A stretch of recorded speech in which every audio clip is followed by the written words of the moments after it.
श्रीराम.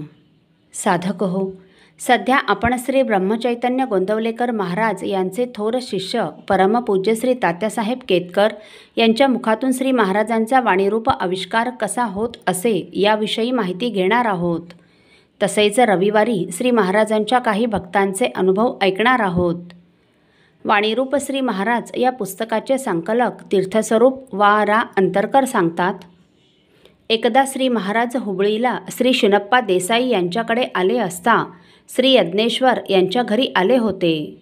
श्री गोपालस्वामी बरोबर होते. त्यावेळी सौ लक्ष्मीबाई श्री यज्ञेश्वरांची पत्नी यांची मासिक पाळी असल्याने त्या घराच्या दरवाजाबाहेरील कट्ट्यावर बसून राहिल्या होत्या.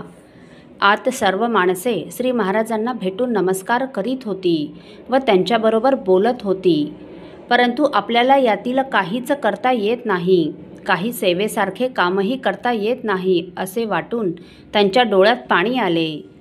इकडे श्री महाराज सर्वांना भेटून आशीर्वाद देत होते व दुसरीकडे श्री देसाई श्री महाराजांना दुसरीकडे नेण्याकरिता अतिशय घाई करत होते. इतक्यात श्री महाराजांनी, या घरातील मुख्य स्त्री कुठे आहे, तिला बोलवा असे म्हटले. तेव्हा श्री गोपालस्वामींनी, त्या बाहेरच्या आहेत, येथे येऊ शकणार नाहीत असे सांगितले. तेव्हा ही सतरंजी दुमडून घ्या आणि तिला येथे बसू दे असे श्री महाराजांनी म्हटल्यावर त्याप्रमाणे करून त्या बाईंना बोलावून घेतले. त्या तेथे अतिशय अवघडून बसल्या होत्या. नमस्कार करावा की नाही हेही निश्चित समजेना व त्यामुळे हाताचे जोडणे न जोडणे, खालीवर करणे असे त्या करत होत्या. तेव्हा श्री महाराज म्हणाले, घरात एवढा सोहळा चालू असताना आनंद वाटावा की दुःख वाटून डोळ्यात पाणी यावे. तेव्हा आपण आमच्या घरी येऊनही मला दर्शन घेता येत नाही, नमस्कार करता येत नाही म्हणून मला वाईट वाटले व म्हणून माझ्या डोळ्यात पाणी आले असे त्या बाई म्हणाल्या. तेव्हा श्री महाराज म्हणाले, तुम्ही कोणत्याही अवस्थेत असलात तरी देवाला नमस्कार करायला, नामस्मरण करायला, संतांचे ग्रंथ वाचायला काहीही हरकत नाही. तेव्हा मग त्या बाईंनी श्री महाराजांना डोके टेकवून नमस्कार केला व श्री महाराजांनी आशीर्वाद दिला. ही सर्व हकीकत त्या बाईंनी आम्हास सांगितली. तेव्हा त्या वेळच्या आठवणीनेही त्यांच्या डोळ्यात पाणी आले. असो. श्री बळवंतराव पाठक यांच्या दुसऱ्या कन्या सौ शांता मावशी व त्यांचे यजमान श्री श्रीपादराव हे एकदा गोंदवल्यास श्री महाराजांच्या पुण्यतिथी उत्सवाकरिता आलेले असताना त्यांना द्वादशीच्या दिवशी सज्जनगडास जाण्याची तीव्र इच्छा होती. त्याचवेळी श्री बळवंतरावांची प्रकृती पुष्कळ खराब झाली होती व म्हणून त्यांनी सज्जनगडास जाऊ नये असे इतरांना वाटत होते, परंतु त्यांचा जाण्याबद्दलचा हट्ट होता. तेव्हा त्यांचे नात जावई श्री यज्ञेश्वर तबीब म्हणाले, येथेच सज्जन असताना गडावर कशाला जायचे. श्री पाठकांना तेही तितके पटले नाहीच. त्यानंतर नेहमीप्रमाणे श्री महाराज श्री पाठक यांच्या खोलीत आले असताना त्यांच्याजवळ हा प्रश्न निघाला. तेव्हा श्री महाराज म्हणाले, येथेच सज्जन असताना गडावर कशाला जायचे. यावर सर्वजण हसू लागले. श्री महाराजांनी हसण्याचे कारण विचारले.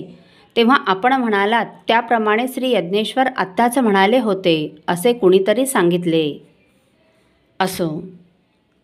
श्री यज्ञेश्वर यांच्या 2 मुलांच्या मुंजी त्यांच्या हुबळी येथील स्वतःच्या घरात व्हावयाच्या होत्या.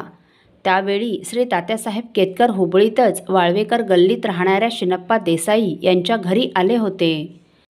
त्यामुळे त्यांना म्हणजे श्री महाराजांना मुंजीला बोलवावे असे श्री यज्ञेश्वरांच्या पत्नीला वाटत होते व त्याप्रमाणे त्यांनी आपल्या यजमानांना सांगितले.